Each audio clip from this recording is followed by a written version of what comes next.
بسم اللہ الرحمن الرحیم اللہم صلی علی محمد وعلی آل محمد کما صلیت علی ابراہیم وعلی آل ابراہیم انک حمید مجید اللہم بارک علی محمد وعلی آل محمد کما بارکت علی ابراہیم وعلی آل ابراہیم انک حمید مجید۔ حضور اقدس صلی اللہ علیہ وآلہ وسلم کا ارشاد ہے کہ بوڑھے آدمی کا دل ہمیشہ دو چیزوں میں جوان رہتا ہے، ایک دنیا کی محبت میں، دوسرا آرزوؤں اور امیدوں کے طویل ہونے میں۔ مشکات شریف۔ حضور اقدس صلی اللہ علیہ وسلم کا ارشاد ہے کہ بوڑھے آدمی کا دل ہمیشہ دو چیزوں میں جوان رہتا ہے، ایک دنیا کی محبت میں، دوسرا آرزوؤں اور امیدوں کے طویل ہونے میں۔ اصل دنیا جس کی برائی قرآن پاک میں اور حدیث میں وغیرہ میں بہت کثرت سے آئی ہے وہ مال کی محبت ہے۔ اس حدیث شریف میں حضور اقدس صلی اللہ علیہ وسلم نے اسی سلسلے کی ایک خاص چیز پر تنبیہ فرمائی، دو تجربے میں بھی بہت صحیح ثابت ہوئی کہ بڑھاپے میں دنیا کی محبت اور لمبی لمبی امیدیں بہت بڑھ جاتی ہیں، اور جتنا بھی مرنے کا زمانہ بڑھاپے کے لحاظ سے قریب آتا جاتا ہے، اتنی اولاد کی شادیوں کی امنگیں، اچھے مکانات تعمیر کرنے کا ولولہ، جائیداد کے بڑھانے کا جذبہ وغیرہ وغیرہ زیادہ ہوتے چلے جاتے ہیں۔ اسی لیے ایسی حالت میں آدمی کو اپنے نفس کے خاص طور پر نگہداشت کرنے کی ضرورت ہے۔ حضور اقدس صلی اللہ علیہ وسلم کا پاک ارشاد ہے کہ آدمی بوڑھا ہوتا رہتا ہے اور دو چیزیں اس میں جوان ہوتی رہتی ہیں، ایک مال کی ہرس، دوسری زیادہ عمر ہونے کی ہرس۔ زیادہ عمر ہونے کی ہرس بھی وہی امیدوں کے طویل ہونا ہے کہ وہ مرنے کے قریب ہوتا جا رہا ہے، لیکن مرنے کی تیاری کے بجائے دنیا میں ہمیشہ رہنے کی تیاری میں مشغول رہتا ہے۔ ایک مرتبہ حضور اقدس صلی اللہ علیہ وسلم نے مثال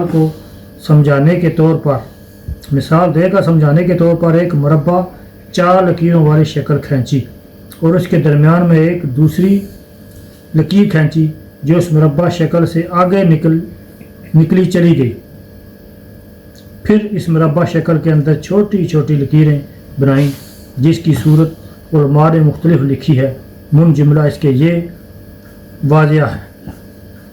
پھر حضور اقدس نے فرمایا یہ درمیانی لکیریں تو آدمی ہیں، اور جو لکیر مربع اس کا چاروں طرف سے گھیر رہی ہے وہ اس کی موت ہے کہ آدمی اس سے نکل نہیں سکتا، اور جو لکیر باہر نکل رہی ہے وہ اس کی امیدیں ہیں کہ اپنی زندگی سے بھی آگے کی لگائے بیٹھا ہے، اور یہ چھوٹی چھوٹی لکیریں جو اس کے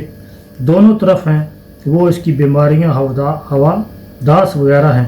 جو اس کی طرف متوجہ ہیں۔ ہر ایک چھوٹی لکیر ایک آفت ہے،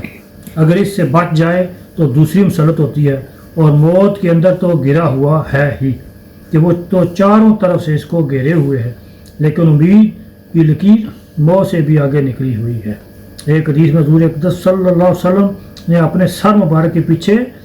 پچھلے حصے پر اپنا دست مبارک رکھ کر فرمایا یہ تو آدمی کی موت ہے جو اس کے سر پر ہر وقت سوار ہے، اور دوسرے ہاتھ کو دور تک پھیلا کر فرمایا کہ یہ دور تک اس کی امیدیں جا رہی ہیں۔ یہ اگر بہت سارے چھیتر ہیں کہ کم مربع شکل بنائی، اے مربع 4 کونی، اے لکیر ایک پائی لمبی، رہ باتیاں دی جو اے مربع کی ہے، یہ فرمایا کہ یہ موت کا عہدہ دار ہے، اس دائرے کے باہر نہیں نکل سکتا۔ اے کیا کہ نکل گیا ہوا، یہ فرمایا کہ خود امیداں لیکن ساڑیاں نہیں لمبیاں، موت کا کوئی بھی ذکر نہیں، اے بھی کرنا ہے، اے بھی کرنا ہے، اے بھی کرنا ہے، اے بھی کرنا ہے، لیکن یہ کدے بھی نہیں کسی آخیا تو میں مرنا بھی ہے۔ یہ فرمایا کہ انسان جو ہے نا اللہ نے فرمایا کہ تھا بالکل اچھا ہے، یہ موت بھی ہے بالکل سر کے پہ کھلوتی ہے، کیڑا کھچ لگا گی تندی چھوٹی سا آ گیا تو ٹھیک ہے، نہ آیا تو فارغ، اتنا ہی کام ہے۔ لیکن انسان روز اپنے ہاتھی دفنا کے آتا بندے یقین نہیں آتا، اور میرا بھی نمبر اسا لگنے والا، اس واسطے جو ہے انسان اپنی موت کو کسی وقت کسی حال میں نہیں بھولنا چاہیے، موت کو ہر وقت سامنے رکھ کے اپنی زندگی کو گزارنا چاہیے۔ اللہ پاک سانو جو ہے نا ایسی زندگی گزارنے توفیق عطا فرمائے جہدے وچ موت بھی شامل ہوگا. سانو یقین ہوا کہ مرنا ہے تو مرنے دی تیاری بھی نال کریے. سبحانک اللہم و بحمدک اشہد ان لا الہ الا انت استغفرک و اتوب الیک.